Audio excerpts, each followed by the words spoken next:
Hello, c'est Gonzague. On m'a confié la difficile façon de parler, mission d'essayer un casque qui s'appelle le Crossfade LP de Vemoda. C'est un casque qui n'est pas donné, on va venir sur le prix après, et qui a une boîte assez magnifique. Donc ça c'est la boîte. Ça dénote de ce que fait la concurrence. Enfin, cela dit d'ailleurs, ils sont en frontal avec Monster, qui fait aussi des boîtes un petit peu originales. Je pense pas en avoir une dans le coin. Mais bref. En haut, vous apercevez l'espèce de simili-croco qui est la poignée de la boîte. Ça permet de balader votre casque dans les soirées fashion. Et là, on a l'ouverture. Voilà. On va ouvrir ça. Ça s'ouvre comme ça. Là, vous avez tout de suite déjà une première mousse pour tenir la pochette de transport du casque qui est assez mouse costaud.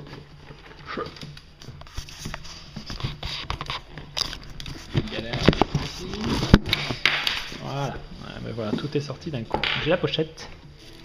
J'ai un chiffon de nettoyage parce que c'est du chrome donc ça se salit assez vite dès que vous mettez vos petits doigts dessus. Un mode d'emploi. Enfin, voilà, c'est pas très compliqué, mais comment mettre un casque, gna gna gna, etc., etc.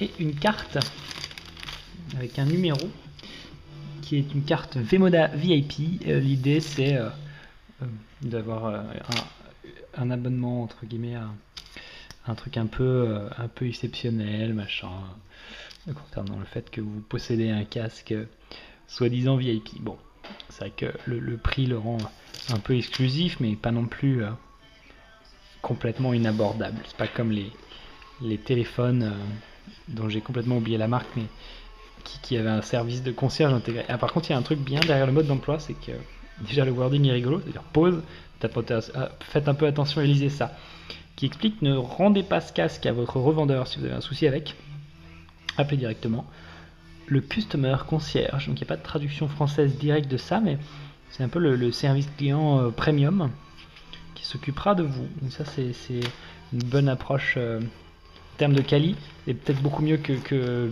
Monster, parce que j'ai un casque Monster et moi quand j'ai eu un souci avec, ce qu'on m'a dit c'est renvoyez-le à vos frais aux Pays-Bas alors qu'il était encore sous garantie. C'était un peu frustrant. J'ouvre la grosse boîte de transport. Avec une main, c'est galère. Voilà. Ta, ta, ta, ta. Donc à bord du vaisseau spatial, on a le casque qui est juste énorme. Pouf. Voilà un casque. Et un premier câble. En fait, on a deux jacks 3.5. Le premier jack avec une prise pour brancher sur votre iPhone, iPod, Touch, iPod Shuffle et compagnie. Et commander la musique à distance, ça marche aussi sur les MacBook Pro, Air, etc., etc. Et ça sert de micro puisque ces MacBooks n'ont maintenant plus qu'une seule prise. Donc tout est sur le même câble. Et un autre câble traditionnel qui est fait une bonne longueur. Je ne sais pas d'ailleurs quelle taille il fait, mais c'est parfait pour aller de votre tête à votre poche. Un mousqueton, sûrement pour transporter la pochette de votre casque attachée à votre ceinture. Alors, ça va être un peu galère. Hein. Bon, je pense que je vais m'épargner la démo, mais il y a de quoi ici l'attacher. Sinon, ça va être vraiment, ça va trembler de partout. Et dernière petite chose, oui, je suis fatigué. Un adaptateur 6,5 mm, parce que c'est quand même un casque qui nous annonce comme étant un casque de DJ, donc si le mec ne peut pas brancher ça sur sa table, comme un peu dommage. Bref. Oui, ça se détache, ça c'est du scratch. Donc vous pouvez un peu aménager la boîte comme vous avez envie. C'est pas mal fichu, je dois avouer. Pour le casque en lui-même, une super finition. On le sent. Regardez, il y a déjà des traces de doigts dessus. Il y a une extrêmement bonne finition. Il est disponible dans plusieurs coloris. Là, je l'ai eu en noir pour les rebords du casque et chrome pour les côtés. Ici, du blanc et d'autres choses, d'autres versions. Il est clairement indiqué quel est le côté pour les mettre R et L, left and right, mettre sur le beau côté de votre oreille. Ça se règle en taille ici, un petit slider, et les câbles rentrent directement dans les casques comme ça de chaque côté, sachant qu'en bas du casque il y a la prise pour venir mettre le câble. Certaines marques concurrentes font des casques où on peut mettre l'entrée son de chaque côté, donc si vous avez envie de le faire entrer à gauche ou à droite, vous faites comme vous voulez. Ici c'est le côté gauche sur lequel il faudra mettre le câble. En termes de son, alors là, jugement très personnel, et c'est ce qui fait la difficulté de parler d'un casque. C'est un peu comme si je vous parlais d'une télé et de ses couleurs, parce que c'est mon a priori. J'ai trouvé que c'était pas mal, mais un peu fade parfois sur les médiums, ce qui se situe entre les aigus et les basses. Bien sûr, il y a moins de basses que ce à quoi j'ai été habitué, parce que j'ai un casque Monster, j'ai des intras, j'ai ça,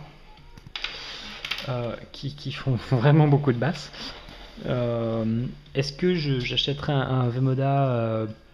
Je dirais a priori oui, mais si j'utilisais un casque dans ce format-là, chose que je ne fais plus parce que c'est hyper encombrant et que d'ailleurs en ce moment c'est l'hiver, alors c'est bien parce que ça tient chaud aux oreilles. Le souci c'est que si vous voulez le ranger, il faut en permanence se balader avec un sac à dos. Alors que ce petit truc là, je le roule, ça tient dans ma poche et c'est parfait sur un petit iPod, un iPod Shuffle. Ça fait vraiment mon petit kit, tout va bien ensemble. Là d'ailleurs mon regret sur ce casque comme celui-là, c'est que une fois branché sur un mobile comme un BlackBerry, pas toujours toutes les fonctions supportées sur l'iPhone qui est devenu une sorte de norme. Enfin bon, c'est pas très grave. Donc plutôt bon son. C'est un casque qui coûte en moyenne 240 à 250 euros, donc c'est pas donné, mais c'est moins cher que ce que fait la concurrence, à savoir Beats, puisque c'est vraiment le même créneau du casque un peu branchouille, fait utiliser entre guillemets par des DJ et compagnie. Je trouve que V-Moda a bien mieux réussi par contre la partie packaging et la finition aussi, parce que les casques Beats sont pas hyper costauds, notamment moi avec mes intras, j'ai dû les changer après 6 mois parce que la télécommande ne marchait plus. Voilà, c'est le V-Moda Crossfade LP, plutôt un joli truc, peut-être un beau petit cadeau de Noël à faire. Si vous avez quelqu'un, copain ou copine qui aime bien la musique, ça lui fera toujours plaisir.